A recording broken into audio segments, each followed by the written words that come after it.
Sempre ele está aqui, né? De olho. Isso deixa a gente tão... Eu fico muito tranquila, sabe? Quando eu sei que tem alguém de olho em mim, fico... louvar a Deus pela vida de cada um que está aqui, tá? Pastor Carlos André, pastor Ricardo, pastora Lília. Pela vida de cada um, a pastora Tânia está por ali também, né? Não sei onde, está lá atrás, né? Pela vida de cada um de vocês, evangelistas, introdutores, os cantores, os diáconos, diaconisas. E pela vida de cada um de vocês que está aqui hoje, amém? Vamos começar? A gente, aleluia Jesus, esse mês a gente está, aleluia Jesus, estudando, meditando acerca do Espírito Santo, né? O fluir do Espírito. E no domingo passado, aleluia Jesus, a gente pôde ver, a gente pôde meditar, aleluia Jesus, a respeito da pessoa do Espírito Santo. Quem é o Espírito Santo? Ele é uma pessoa? Ele age como uma pessoa, ele pensa como uma pessoa, ele tem sentimentos como uma pessoa. E a gente pôde ver que sim, o Espírito Santo, ele é uma pessoa, ele pensa como uma pessoa, ele age como uma pessoa e ele tem sentimentos como uma pessoa. Amém? Na aula passada, aleluia Jesus, ficou alguns trechinhos que não deu tempo de passar, mas que é tão importante que eu vou terminar hoje, amém? Aí a gente termina da aula passada e a gente começa a de hoje, que é o que é o batismo no Espírito Santo. A aula de hoje é essa, o que é o batismo no Espírito Santo. A passada foi, se o Espírito Santo é uma pessoa conforme a definição anterior, quais as provas na Bíblia? Amém? E a gente pôde meditar e estudar a respeito disso, amém? Nesse Aleluia Jesus, nesse domingo agora eu vou terminar a passada, porque o pastor Antônio ele fez um comentário muito interessante. Quando eu falei que a gente ia meditar sobre isso, sobre se o Espírito Santo ele tem pensamentos, sentimentos e vontades, se ele tem ciúmes, o pastor Antônio até citou, né? Pastora, sabia que o Espírito Santo também tem ciúmes? E aí a igreja ficou curiosa, será que o Espírito Santo tem ciúmes? Mas eu ouço falar que é um sentimento tão ruim, tão nocivo, os ciúmes, né? A gente sempre ouve falar. Aleluia, Jesus. E hoje nós vamos entender, poder compreender. Aqui na apostila não tinha passagem que fala sobre o Espírito Santo ter ciúme. Mas eu, como sabia que tinha na Bíblia, que tem na Bíblia, e o pastor Antônio me lembrou, eu anotei essa passagem aqui para a gente provar isso hoje, amém? Então, vamos começar com essa passagem? Queridos, outra coisa muito interessante que eu achei aqui, e a gente vai falar sobre isso também, é sobre o Espírito Santo. Você sabia que ele também pode ser apagado nas nossas vidas? Como assim, pastor? O Espírito Santo ele pode ser apagado nas nossas vidas? Sim, o Espírito Santo ele pode ser apagado nas nossas vidas. Só para a gente ter ideia de como é sério as coisas do Senhor. Vamos lá, vamos primeiro, Tiago, capítulo 4, versículo 4. Tiago 4, versículo 4.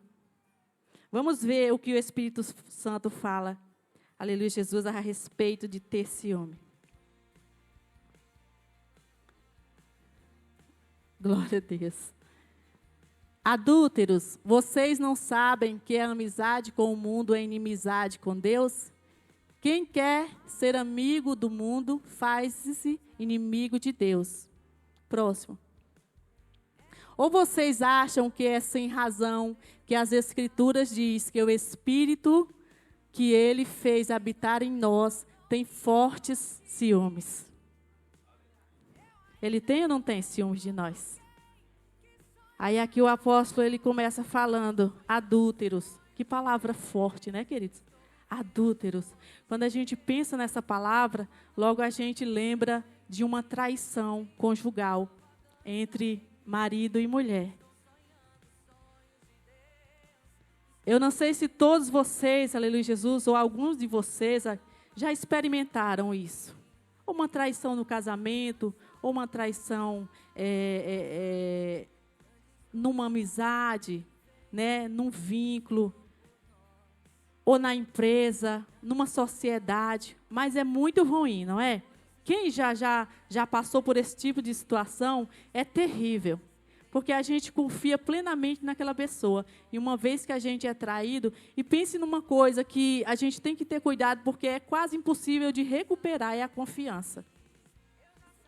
Quando uma vez que a gente é traído, a gente perdoa, a gente consegue conviver, mas parece que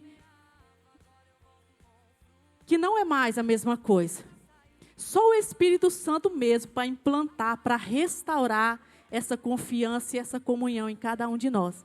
Exige um esforço muito grande da parte de quem é traído, aleluia Jesus, de perdoar e de não é nem esquecer, parece que é fazer de conta que aquilo nunca existiu, para a gente poder prosseguir.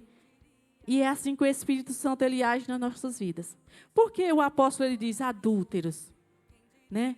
Porque às vezes, no simples fato de a gente louvar aqui para Deus e louvar em casa, qual o tipo de música que você escuta em casa? Você sabia que isso é uma traição contra o Espírito Santo? A gente louva aqui, a gente escuta um estilo de música aqui, aí chega em casa, é outro estilo de música que a gente escuta. Semana passada eu estava ouvindo um vídeo de um cantor muito famoso e antigo. Ele é pastor também. E ele se envolveu em muitas polêmicas ultimamente. E ele falando a respeito disso, que até queria cantar Alvo Mais que a Neve, mas não conseguia, porque só vinha à sua mente outra música, uma música secular, que está fazendo muito sucesso também. E a gente fica triste por isso. Imagina o Espírito Santo. Por isso que eu estou dando esse exemplo aqui. Ah, pastora, mas a senhora não ouve uma música tal, tal? Ouço. Se eu estiver numa loja, está passando a música lá que eles colocam, eu estou ouvindo. Né? Como diz o pastor, é melhor ouvir do que ser surdo. Mas não é um tipo de música que eu coloco na minha casa, no meu aparelho, para me ouvir. Se eu estiver no supermercado, eu ouço a música que está passando lá. Se eu estiver numa loja, eu ouço a música que está passando lá. Mas não é o estilo de música que eu coloco na minha casa, que eu coloco no meu aparelho de celular, que eu coloco no meu som, ou que eu coloco no meu carro, para mim ouvir. Quando o Espírito Santo ele fala adúlteros, ele fala a respeito disso. Quando a gente... Aí me veio, eu meditando nessa palavra, me veio à memória. Se você sair no domingo à tarde para o aniversário é 3 horas da tarde, aí você diz, eu vou para o aniversário, do aniversário, né, como o aniversário é pertinho da minha igreja, eu vou no culto das 7, vou para o aniversário, fico lá até as 7, das 7 já saio de lá para ir para o culto. Você sai do aniversário e vem para a igreja? Será que a roupa que você foi para o aniversário é uma roupa que você pode sair do aniversário e vir para a igreja? Porque hoje em dia a gente tem muito isso, né? A gente tem a roupa de ir para a igreja, a gente tem a roupa de ir para o shopping. Né? A roupa de eu ir para a igreja é essa. A de eu ir para o shopping é essa. A de eu sair com os amigos é essa. É a respeito disso que a palavra do Senhor está falando. Será que a roupa que eu vou para o aniversário, eu posso sair do aniversário e ir direto para a igreja com ela? Ou eu tenho que voltar para casa, pegar um Uber, voltar para casa, trocar de roupa de novo para vir para a igreja? O Espírito Santo ele trata a respeito dessas coisas. Eu sempre costumo dizer, sempre costumo falar, que o nosso modo de andar, de viver, ele tem que ser um só. Porque o Espírito Santo ele não habita em nós só quando nós estamos na igreja. Ele habita em nós, em todos os lugares, em todo tempo. É a respeito disso que o apóstolo está falando. Será que é sem razão que as Escrituras dizem que o Espírito Santo, que ele fez habitar em nós, tem fortes ciúmes? Não é um ciúme carnal que às vezes a gente tem do cônjuge ou de alguém, um ciúme exagerado. Não é aquele ciúme carnal, é aquele ciúme de cuidado. O ciúme que o Espírito Santo sente de nós é aquele ciúme de cuidado. Sabe por quê, queridos? quando tem uma menina no ponto de ônibus, se ela está com aquela roupa muito colada ou muito decotada, eu estou falando a respeito disso, gente, é porque é um exemplo mais fácil da gente dar, sabe? Da gente passar para que a gente entenda. A menina é crente, ela está no ponto de ônibus esperando o ônibus. Aí ela está com aquela roupa muito decotada, ou mostrando muito o corpo. Tem um rapaz lá, aí a menina às vezes sente, olha na sinceridade do coração, movida pelo Espírito, sente de falar algo para aquela pessoa. Ela sente pelo Espírito de falar. Mas aí, às vezes, porque a gente tem essa mania, quando o Espírito Santo manda a gente ir até alguém, a gente olha uma vez para a pessoa, olha 2 vezes, né? Aí, às vezes, quem está de lá até, nossa, o que essa pessoa está olhando tanto para mim, né? Aí, se está lá nessa situação, aí você olha uma vez, olha 2 vezes para o moço ou para a moça que está lá. Ele olha para você, ele olha para a gente e ele vai ver aquilo que está por fora. Como é que será? Ele não te conhece, ele não sabe o seu nome, ele nunca te viu. Como é que ele vai interpretar à primeira vista? Aquela menina olhou para mim 1 vez, 2 vezes. Dependendo da roupa que você está. Ele não vai saber discernir o que está dentro. Queridos, a gente tem que parar com isso. Não, mas Deus está dentro. Sim, Deus está dentro, mas quem está de fora, muitas das vezes não é capaz de ver o Deus que está dentro de você. Tem que ter alguma coisa por fora que vai lhe denunciar que você é uma pessoa que anda com Deus. Assim como aconteceu com Pedro, lembra? Quando Jesus estava sendo interrogado. E Pedro estava ali por fora do pátio, Jesus lá dentro sendo interrogado, Pedro lá fora no pátio. Pedro passava e as pessoas encontravam e dizia: mas você não estava junto com ele? Você é um deles. Você fala, o seu sotaque é galileu. O seu sotaque é igual ao dele. O sotaque de Pedro denunciava que Pedro ele andava realmente com Jesus. Só no modo de Pedro falar, as pessoas já sabiam pelo sotaque galileu dele que ele andava junto com o Galileu, que era Jesus. Você está vendo? As pessoas elas não conseguiram olhar para Pedro e identificar. Mas quando ele falou, elas disseram: você é um deles. Está vendo? As pessoas elas olham para a gente e elas não podem ver o que está dentro da gente. Mas se sair para fora o que está dentro, elas vão conseguir discernir direitinho. Se você está com uma roupa bem composta, você olha 1 vez, 2 vezes, no mínimo ele vai dizer, ele vai achar um erro nele, né? Gente, aquela moça, aquela menina está olhando para mim 1 vez, 2 vezes. Será que tem alguma coisa suja aqui? Será que tem alguma coisa rasgada? Mas ele não vai pensar maldade se ela estiver bem vestida. Ele vai achar que o erro está nele.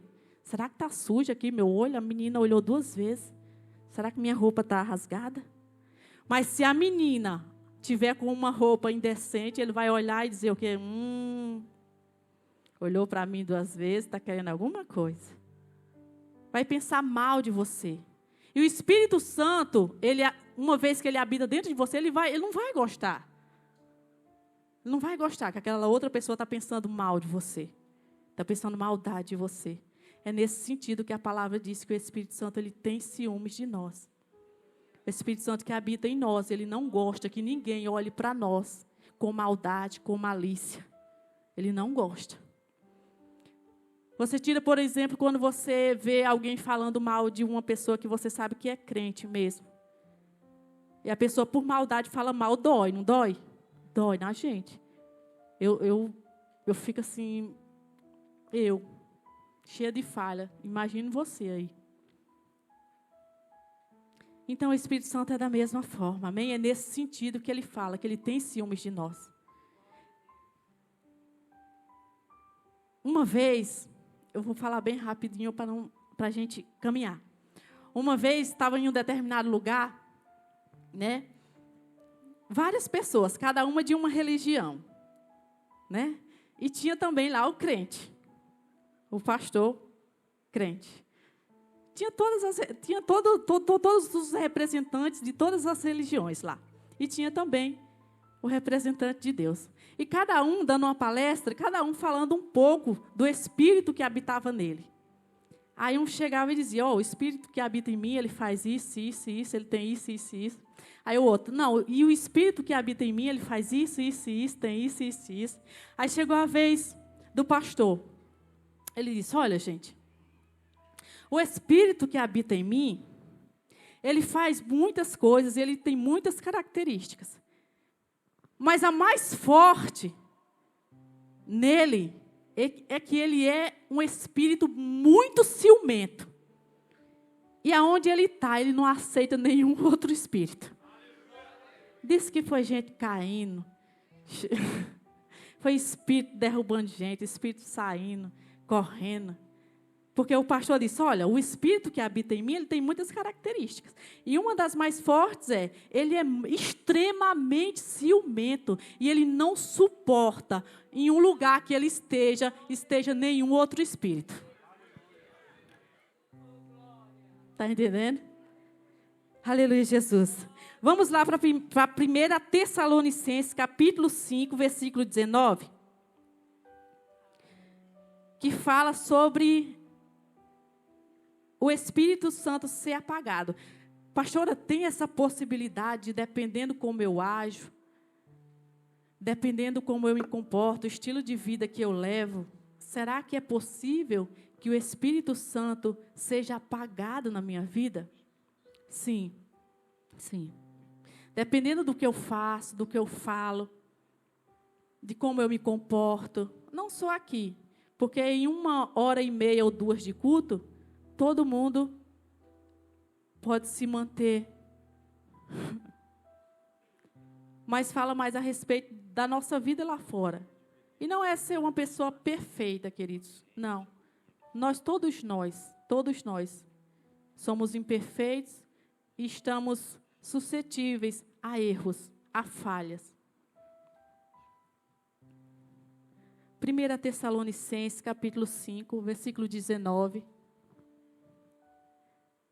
Não apaguem o espírito. Pode colocar o próximo? Não tratem com desprezo as profecias. Pode colocar. Mas ponham à prova todas as coisas e fiquem com o que é bom.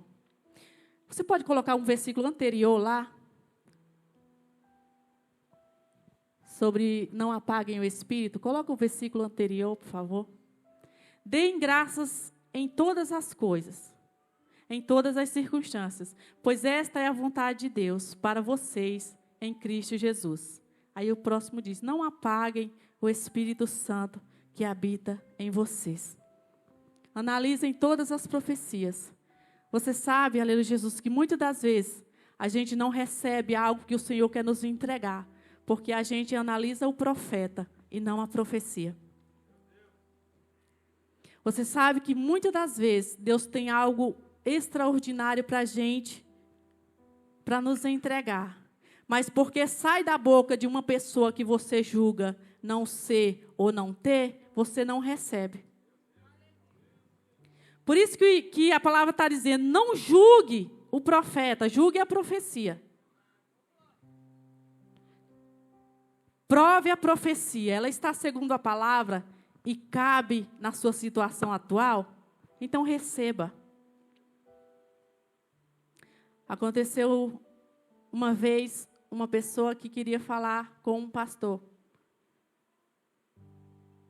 E aí, eu e meu esposo entramos em contato, queria falar com um determinado pastor. Eu e meu esposo entramos em contato. Estamos aqui para ajudar, disponíveis. No que você precisa? O que você precisa? Fale com a gente, pode falar. A gente foi designado pelo pastor que você gostaria de falar. E nós estamos aqui para poder ajudar. No que você precisar, conte com a gente. Estamos aqui para ajudar.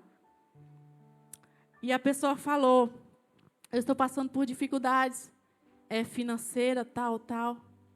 Mas amém, muito obrigado. Eu vou orar. Muito obrigada, amém. Muito obrigada, eu vou orar. tipo, meio que dispensou, né? Eu estou passando por dificuldades financeiras, eu queria falar com um pastor tal, porque eu sei, ou ela julgou que ele poderia ajudar ela nessa área, né? E como a gente se colocou à disposição, não sei o que ela pensou da gente, mas, tipo, ela falou, não vocês não se encaixam no que eu estou precisando no momento. Mas ela poderia receber da nossa parte o direcionamento para ela sair do problema financeiro dela. Pastora, mas como assim? Vocês moram de aluguel, vocês andam de Uber, de ônibus. Já pensou se aquela viúva que alimentou Elias tivesse olhado para Elias e julgado ele? Gente, Elias era um fugitivo. Andava fugindo, andava a pé, todo sujo, todo empoeirado. Visivelmente, aos olhos humanos, Elias não tinha nada para oferecer para aquela viúva que ia fazer sua última refeição, que seu filho ia morrer. Tá entendendo? Já pensou se aquela viúva, ela olha para Elias fugindo, a pé, todo empoeirado, todo rasgado e com fome. Já pensou se ela...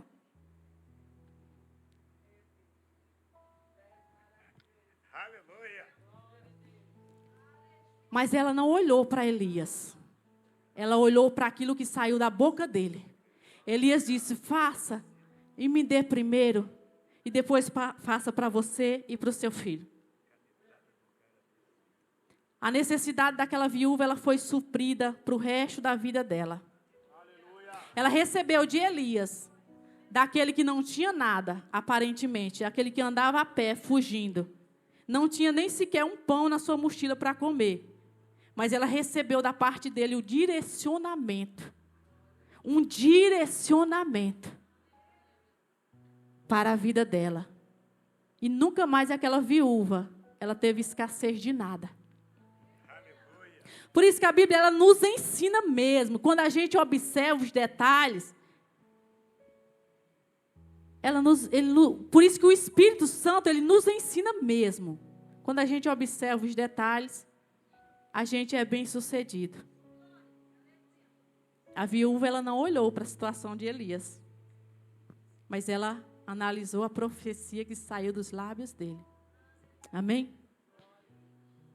E com essas atitudes, o que é que acontece? O Espírito Santo ele vai se apagando. É como se ele dissesse, poxa vida, eu falo as coisas para ele, eu falo as coisas para ela, mas ela nunca me dá ouvido, nunca faz o que eu mando, nunca faz o que eu peço. Ela nunca toma o caminho que eu mostro. E ele vai se apagando. É como aquela pessoa que... Sabe quando você fala com uma pessoa, fala anos e anos a mesma coisa e a pessoa não se atenta e você vai esfriando de falar? Aí você vai deixando de falar? Aí você vai ficando quietinho, até se calar de vez. Assim é o Espírito Santo na nossa vida. Uma vez que ele fala algo para nós e a gente não dá ouvido, uma vez que ele nos dá uma direção, uma vez que ele já falou diversas vezes a respeito de uma coisa, de uma situação, e a gente não dá ouvidos, a gente despreza, ele vai se apagando dentro da gente, até chega um dia.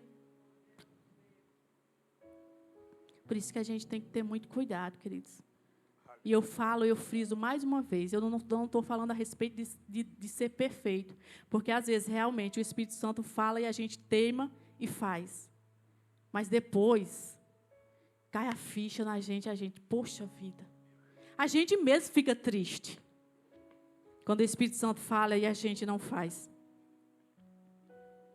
O Espírito Santo ele pode se indignar com alguém, ou com alguma atitude, ele pode ficar irado. Pastora, não diga isso não, que o Espírito Santo ele pode se irar comigo, pode ficar indignado a ponto de tomar uma atitude drástica em relação à minha vida? Pode. Sabia que ele pode? Como assim, pastora? Misericórdia, eu fico com medo quando alguém olha para mim irado, eu fico com medo quando alguém olha para mim com raiva. Imagina o Espírito Santo. Você crê que pode? Quem crê que pode? E a Bíblia, ela prova, queridos. A Bíblia é assim, é bom que ela prova. Ela diz e ela prova. Lá no livro de Atos, capítulo 5, versículo 3, esse é o último da primeira aula. A gente já vai passar para a outra, tá? Para a segunda. Atos. Então perguntou Pedro: Ananias, como você permitiu que Satanás enchesse o seu coração a ponto de você mentir ao Espírito Santo e guardar para você uma parte do dinheiro que recebeu pela propriedade? Próximo, por favor. Ela não pertencia a você e depois de vendida o dinheiro não estava em seu poder? O que o levou a pensar em fazer tal coisa? Você não mentiu aos homens, mas sim a Deus. E o versículo seguinte diz que... Deixa eu resumir. Ananias, ele tinha uma propriedade, era dele. E naquela época estava havendo esse movimento. A igreja, aqueles que tinham mais condições, elas vendiam de bom grado. Não que os apóstolos pediam para ela fazer nada, para o povo vender. Não, pegue suas propriedades e vendam, pegam seus bens e vendam. Não. A igreja com o coração sensibilizado, o povo do Senhor com o coração sensibilizado à necessidade dos outros, elas mesmas, quem tinha mais, elas vendiam e iam e depositavam aos pés dos apóstolos os recursos para que eles fizessem a distribuição em ação social, para alimentar crianças, viúvas, desamparadas. E Ananias tinha uma propriedade, e ele vendeu por um determinado valor. Os apóstolos não pediram para ele vender essa propriedade. Ele vendeu porque ele quis. E quando foi na hora de levar o valor para os apóstolos, ele pegou metade, ficou para ele, e a metade ele depositou. E não foi um erro dele pegar a metade e depositar e a outra metade ficar para ele. Não era errado se ele tivesse chegado para os apóstolos e dito: olha, essa parte aqui é apenas a metade. A outra metade ficou comigo. Mas ele chegou e ele disse: olha, está aqui todo o valor da propriedade. O erro dele foi a mentira. O erro dele foi a mentira. Ele chegou para os apóstolos e falou algo que ele não fez. Ele falou que vendeu a propriedade e estava ali todo o dinheiro. Aí Pedro chegou para ele e disse: Ananias, a propriedade não era sua? Você não precisaria vender se você não quisesse. E uma vez que você vendeu, o dinheiro também não estava nas suas mãos, não era seu o dinheiro. Você também não precisaria doar se você não quisesse. Mas por que você fez isso? Mentindo ao Espírito Santo. Você vendeu por um valor determinado e aqui você falou que tinha sido outro valor. E todos nós sabemos o que aconteceu com Ananias. Ele foi fulminado na hora, queridos. E não foi Pedro que disse: você agora vai morrer. Não. Foi o Espírito Santo. Ananias, por que você mentiu ao Espírito Santo? Porque você quis, numa linguagem bem grosseira e comum, por que você quis passar a perna no Espírito Santo? Ananias, você não mentiu para mim. Você não mentiu para Pedro. Você mentiu para aquele que está em Pedro. Tem gente, queridos, que se embaraça em pequenas mentirinhas. Tem gente que diz: não, mas é só uma mentirinha boba. Eu menti só para me livrar desse probleminha aqui. Uma mentira desse tamanho, mentira. Mentira é mentira. A Bíblia não diz que tem uma mentira grande, uma mentira média e uma mentira pequena. Mentira é mentira. E ela é procedente do diabo. A Bíblia diz que o diabo, ele é o pai da mentira. Eu não sei se foi o pastor Antônio que comentou uma vez que quem mente, tem o diabo como sogro, né? Quem mente tem o diabo como sogro. Porque a Bíblia diz que o diabo, ele é o pai da mentira. Então, se eu me caso com a mentira, eu me torno genro ou nora do diabo. Olha só, gente. Que coisa. Parente próximo. Parente próximo do diabo. Sim, olha. Traz ele para o convívio, né, pastor? Porque genro, sogra, nora, sogro, sempre estão ali junto, né? O mesmo convívio. Então, gente, às vezes uma simples mentira. Eu menti só para me livrar desse problema.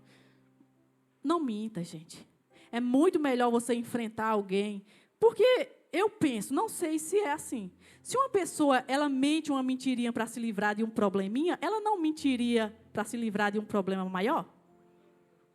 Se ela mente para se livrar de um probleminha, eu creio que ela muito mais capaz seria de mentir para se livrar de um grande problema. Então, quem mente uma mentirinha pequena para se livrar de um problema pequeno, é capaz, sim, de mentir uma mentira, uma grande mentira, para se livrar de um problema que ela considera maior.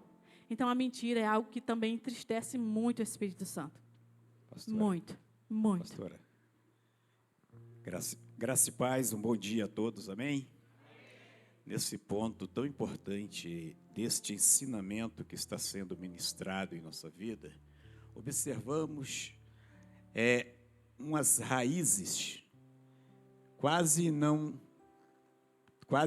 tão visível do fato que culminou desta forma tão trágica e tão terrível, né? Observamos que o capítulo anterior, que traz algo praticado ali dentro da comunidade que era a igreja, eles viviam dentro de um ciclo comum, que dá-se o nome de uma comunhão, tudo tão prático, tão peculiar. O capítulo 4 traz que uma pessoa vendeu a propriedade e fez esta doação voluntária, espontânea. Deixa-me entender, o texto nos leva a entender que Ananias e Safira presenciou esta situação e outras. E agora, eles ostentaram em seu coração e eles tiveram a felicidade de vender a propriedade deles. E eles, comunicando um com o outro, o que eles fizeram? Chegaram a um acordo. Eles acordaram o seguinte: vamos lá, vamos dizer ao líder que nós vendemos por valor X. Foi vendido por valor Y, mas vamos dizer que vendemos por valor X. Eles traçaram entre si, eles combinaram entre si uma mentira. O problema já começou lá nessas raízes aí. Programou uma mentira, projetou uma mentira, se relacionou com aquela mentira programada ali. Tá legal? Tudo bem? Ananias, o homem, Safira, a mulher. Não é Zafira não, tá, gente? Zafira é um carro, é Safira mesmo. Aí o que acontece? Chegaram a um acordo, um mente e outro consente. Ambos mentiram. E agora trouxeram essa mentira. E esta ostentação, este pecado, esta mentira, toda essa situação, eles trouxeram ao líder. E o líder já disse bem claro: olha, vocês não estão mentindo a mim não, hein? O problema não é comigo aqui. Tanto que o problema não é comigo, que se vocês não trouxessem absolutamente nada, tudo tranquilo, propriedade é sua, o dinheiro que você vendeu é seu, é de vocês, mas o problema foi a mentira que vocês combinaram entre si e trouxe essa mentira para cá. Daqui ela não passa, porque vocês estão comunicando aqui comigo, mas vocês não estão mentindo para mim, vocês estão mentindo para o Divino Espírito Santo. Aí que é o problema sério da mentira. E nós temos que ter cuidado que ela vem bem tranquila, bem devagarinho, só para a gente se evitar daquele problema, tá legal? Vamos fazer assim. Um mente, outro consente. Ninguém mente para si mesmo, para si mesmo. Mas quando você mente, consciente, você está tentando enganar você mesmo. E como enganar a Deus? Verdade, queridos. E outra coisa, não é só a respeito do seu líder, do seu pastor, do seu discipulador. É a respeito também, às vezes, do seu esposo, da sua mulher, dos seus filhos. Você é crente, tem o Espírito Santo. Ela é crente, tem o Espírito Santo. Uma vez que você mente para ela, você está mentindo também ao Espírito Santo. Não para ela, ao Espírito Santo. Uma vez que você mente para ele, você também está mentindo ao Espírito Santo. Porque o Espírito Santo habita na vida dele também. Uma vez que você mente para o seu filho, para a sua filha, ou para o vizinho seu que é crente, seu irmão em Cristo, você está mentindo ao Espírito Santo. Você não está só mentindo ao Espírito Santo se você fizer isso contra o seu pastor, ou contra o seu líder, ou contra o seu discipulador. Você estará mentindo ao Espírito Santo se você inventar aquela pequena mentirinha. Ah, aquele crente bobinho, ele é tão bobinho. Nossa, nem vai perceber que eu menti. Ou então, ele é tão bonzinho. Não, ele não vai nem perceber que eu menti. Ou então, aquele crente, estou nem aí para ele mesmo. Vou mentir. Que também, se ele descobrir. Existem essas três situações, né? Então, queridos, fale sempre a verdade. E a melhor forma de você falar a verdade e continuar falando a verdade é você exercitando isso em casa. Quando você exercita a verdade em casa, tem aquele ditado, né, que diz que costume de casa vai à praça. Costume de casa vai à praça. Costume de casa vai à praça. A mentira de casa, ela sai para fora. O mau costume que a gente tem em casa, uma hora ele sai para fora. Amém? Ela é inimiga da verdade, né? Como é, pastor? Ela é inimiga da verdade. Ela bate de frente, ela fere a verdade. A mentira é inimiga da verdade. É muito sério isso, queridos. Vamos para a próxima aula? Só para você entender. Porque uma vez que o Espírito Santo ele é uma pessoa, então toda pessoa ela tem sentimento, tem pensamento, tem vontade. Só para você entender que ele também é uma pessoa. Amém? Vamos para a próxima aula?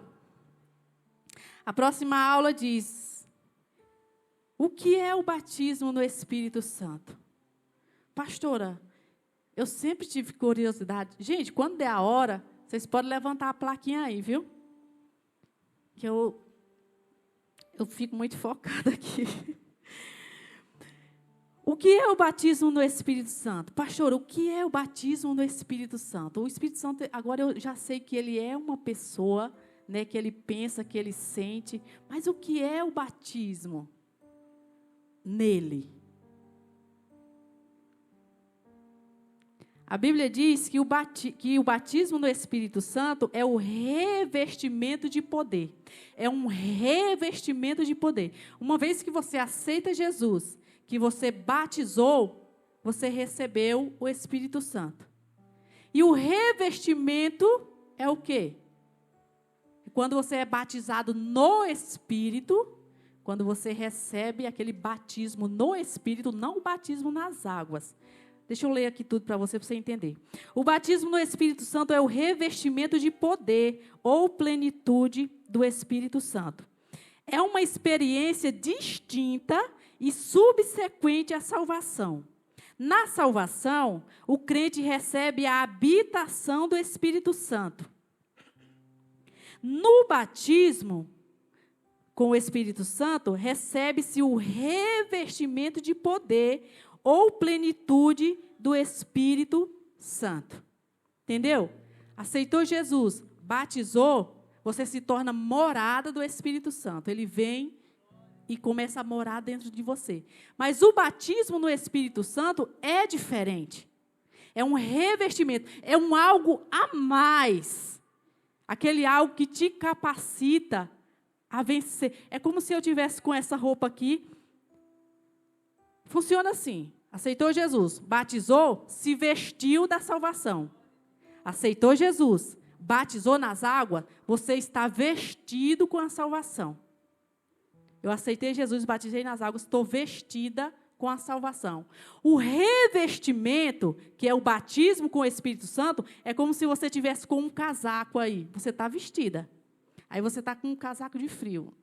Ninguém trouxe. Aí, se você coloca o casaco por cima, você está revestido. É um algo a mais. É diferente. É um algo a mais. É um algo que lhe acrescenta, que lhe capacita a você fazer todas as coisas no nome de Jesus. O revestimento de poder ou plenitude do Espírito Santo, a promessa foi feita no Antigo Testamento. A promessa foi feita no Antigo Testamento, lá no livro de Joel. Aí, quando Jesus, ele vem, ele faz, ele cumpre tudo que tinha para ser feito, lá no livro de, coloca aqui Atos, vamos lá em Atos 1, depois a gente vai lá no 2. Atos 1, capítulo 5, o que é que diz? O batismo no Espírito Santo é uma capacitação, é um poder que você recebe para fazer no nome de Jesus, para falar. É como se fosse uma autenticação. É um selo que agora você está habilitado, capacitado para usar o poder de Jesus. Não é, pastor? O batismo no Espírito Santo é como se fosse um selo que você recebe, que você diz, que vai dizer que você está capacitado. É como você dirige sem carteira? Não, se você for pego, é um problema grande. Mas se você tiver com a habilitação ali certinha, né? Você vai sem medo. Exatamente isso aí, pastora. Amém. Olha só, gente. E é tão prático, é tão peculiar, é tão dentro de cada um de nós, filhos de Deus e filhas de Deus que somos, amém? A todos, amém? Que isso aí não é para uma classe seleta. Deus não selecionou isto para uma classe esta. Deus, nosso Pai, não selecionou isto só para os evangélicos, só para os crentes, só para os... Não. E há de ser, Joel 2:28, está assim, há de ser que nos últimos dias, diz o Senhor, derramarei do meu espírito sobre toda a carne. É por isso que, graças a Deus, eu tenho muitos amigos que são padres, são católicos, são eles padres, e eles estão ensinando o que estamos ensinando aqui. Aqueles que desejam ser batizados com o Espírito Santo e com fogo, a receber esta habilitação aí, a pastora foi muito feliz. Quanto de nós temos um RG? Ô, gente, tem gente que não tem, não. Cuidado com isso, hein? Quanto de nós temos um CPF? Ô, gente, tem gente que não tem. Vai ali rapidinho e tira. Não, você tira em casa mesmo. Só para dar um despertamento. Avalia só. São habilitações. Aí, quantos de nós temos uma profissão? Profissão, quantos temos? Tem gente que tem meia dúzia, tem gente que está buscando mais umas 10. Vai para cima mesmo, isso aí.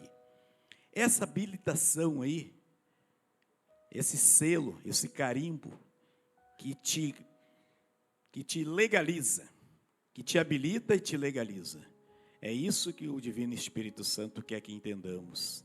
É isso que quando você recebe o batismo com o Espírito Santo e com fogo, você tem essas habilidades em todas as áreas da sua vida, não só espiritual. Ele te habilita tudo, ele te direciona tudo. Então deseja esse batismo com o Espírito Santo e com fogo. E pode ser nesse momento, tá? Deixa eu repetir. Pode ser hoje, pode ser nesse momento, tá? Glória a Deus, pode ser hoje, pode ser agora, queridos. É só você desejar, é só você querer. Nessas aulas, lá mais na frente, né? Talvez você diga, mas como é que eu consigo receber na minha vida? Lá na frente você vai aprender, mas você pode receber hoje.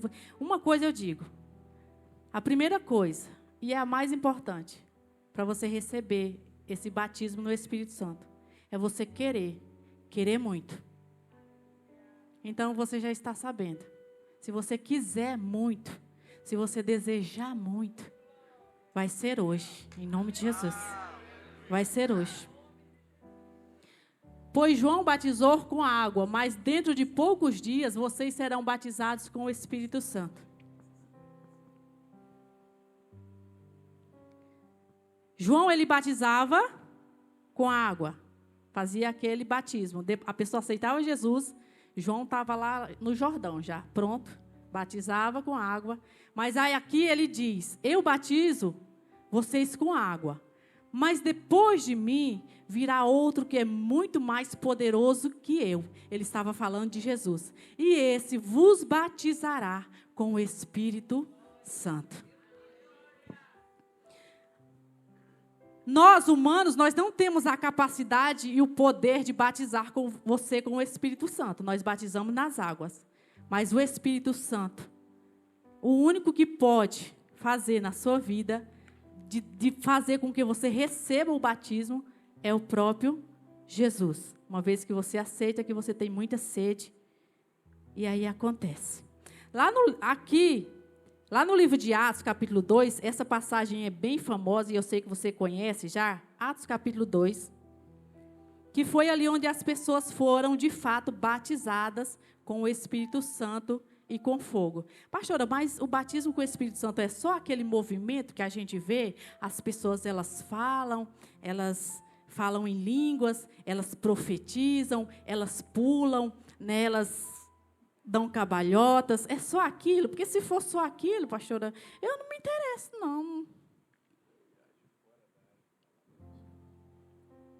O batismo no Espírito Santo não é só isso, não, queridos. O batismo com o Espírito Santo, nós já falamos aqui, é uma capacitação, é um poder que vem sobre a sua vida. Deixa eu mostrar para vocês aqui. Coloca aqui, queridos. 2 Samuel, capítulo 5. 2 Samuel, capítulo 5, a partir do versículo 19. Você vai ver que o batismo no Espírito Santo é muito mais que um movimento. É muito mais que você profetizar e falar em línguas. Eu vou dizer aqui o que é que ele faz na sua vida, que é para você desejar ele mesmo. 2 Samuel, capítulo 5, versículo 19, diz assim. Davi perguntou ao Senhor, devo atacar os filisteus? Tu os entregarás nas minhas mãos? O Senhor lhe respondeu, vá e eu os entregarei nas suas mãos. Próximo. Então Davi foi a Baal-Perazim e lá os derrotou. E disse assim, como as águas de uma enchente causam destruição pelas minhas mãos, o Senhor destruiu os meus inimigos diante de mim.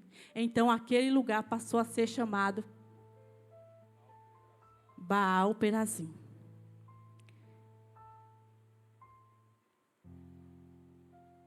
Coloca o 22, o versículo 22 do mesmo capítulo.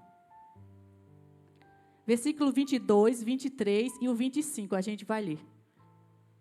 Mais uma vez os filisteus marcharam e se espalharam pelo vale de Refaim. Então Davi consultou o Senhor de novo, que lhe respondeu, não ataque pela frente, mas dê a volta por trás deles e ataque-os em frente das amoreiras. Coloca o 25, por favor. Davi fez como o Senhor lhe tinha ordenado e derrotou os filisteus por todo o caminho, desde Gibeon até Gezer. O Espírito Santo, ele também nos dá estratégia. Você vê que Davi aqui, ele estava para enfrentar uma peleja contra os filisteus, e ele consultou ao Senhor. Senhor, como é que eu faço? O Senhor nos dará essa vitória? Aí Deus disse a Davi, sim, Davi, eu darei a vitória a vocês. Agora ataque os filisteus por este determinado lugar. Então Davi foi pelaquele lugar direcionado pelo Espírito Santo e venceu os filisteus. Lá na frente, Porque às vezes o Senhor nos dá a estratégia e às vezes contra o mesmo problema vai ter hora que a gente vai ter que mudar de estratégia. E quem nos fará mudar de estratégia? O Espírito Santo. Davi venceu essa peleja. Então lá na frente, Davi ele foi pelejar contra o mesmo exército. Aí lá na frente ele orou de novo e ele disse: Senhor, o Senhor nos dará essa guerra nas nossas mãos? O Senhor nos fará vencer? Aí Deus disse: sim, Davi, eu darei. Só que agora, dessa vez, você ataca o exército pela parte de trás do arraial. Primeira vez, Davi atacou o mesmo exército pela parte da frente do arraial. Segunda vez, pela parte de mesmo exército, mesmos soldados, o mesmo problema, só que com estratégia diferente. E o Espírito Santo faz isso nas nossas vidas. Às vezes nós temos que combater por várias vezes com o mesmo problema. Às vezes nós temos um problema recorrente na nossa vida. Só que o Senhor ele nos dá estratégias para combater de forma diferente. Quando o exército ele soube novamente que Davi viria contra eles, os filisteus eles disseram: agora nós pega Davi. Agora a gente sabe por onde ele vem. A gente já sabe qual é a estratégia dele. Que nada, queridos. Sabiam de nada. O Senhor tinha dado uma nova estratégia para Davi. Aleluia. Às vezes o inimigo ele vem com uma situação na sua vida, usando a mesma estratégia, contra o mesmo problema. E ele diz: dessa vez eu pego ele, dessa vez eu pego ela, eu derrubo ele, eu derrubo ela. Porque eu já sei o que é que ele vai fazer. Aí o Espírito Santo diz: está vendo? O inimigo diz que já sabe o que você vai fazer. Vai usar a mesma arma e a mesma situação. Mas eu, como habito em você e quero te dar a vitória, vou te dar uma estratégia diferente. É isso que o Espírito Santo faz nas nossas vidas. Ele nos direciona, ele nos dá estratégias diferentes, ele nos dá poder. Aquela capacitação para você vencer um problema, aquela capacitação para você vencer uma situação. É isso que o Espírito Santo faz nas nossas vidas, queridos. É isso que o Espírito Santo faz nas nossas vidas. Deixa eu, aleluia, Jesus, colocar aqui. Coloque Êxodo. Rapidinho, gente, é 1 minuto. Êxodo capítulo 2, versículo 7. Que eu quero falar a respeito da oração. Porque eu não quero, a gente não quer vocês aqui só no outro side, não, tá, queridos? Só nas aulas, não. Nós estamos aqui. O Espírito Santo já recrutou um exército para estar aqui às 7:30 da manhã orando. Sabe, nós temos declarados aqui toda manhã, o pessoal que está aqui, que aqui será um lugar de um grande ajuntamento de pessoas para orar, queridos, para interceder por vidas, para orar, aleluia, Jesus. Aleluia. Eu até fiz uma anotação aqui, Êxodo capítulo 2, versículo 7. E quando eu estava ouvindo um louvor que o pastor me indicou, eu procurando lá no celular o louvor, e de repente veio isso na minha mente, que a oração ela não muda o problema. Como assim, pastor? Anos orando pelo mesmo problema e não mudou. Está vendo como a oração não muda o problema? 20, 50 anos, pastora, orando pelo mesmo problema e nada. É porque a oração, ela não muda o problema. A oração, ela muda você. Quando você muda, tudo muda. Oro pelo meu marido de 50 anos, pastora, e nada. Está vendo? Uma oração. Meu vizinho, atribulado. Êxodo capítulo 2, versículo 7 diz assim. Êxodo capítulo 2, meu Deus do céu. Êxodo capítulo 2, versículo 10 7 a 10. Versículo 7. Então a irmã do menino aproximou-se e perguntou à filha do faraó: a senhora quer que eu vá? Não, não é essa. Mas eu vou descrever, talvez eu tenha anotado o versículo errado. A Bíblia diz que o povo do Senhor estava há 400 anos já escravo no Egito. 400 anos escravo no Egito. passando por muitas necessidades, opressão, Faraó oprimindo eles.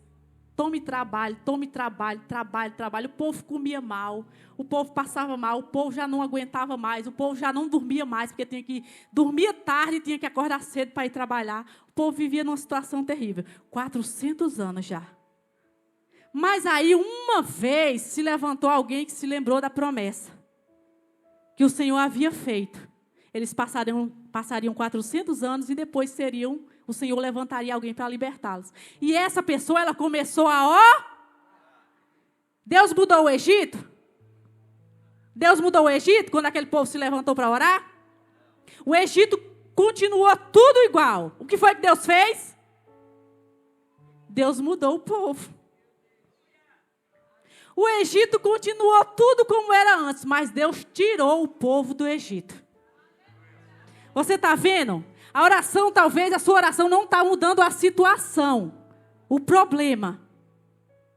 Mas ela vai mudar você a ponto de você se levantar e dizer, eu vou sair. Eu vou sair desse problema.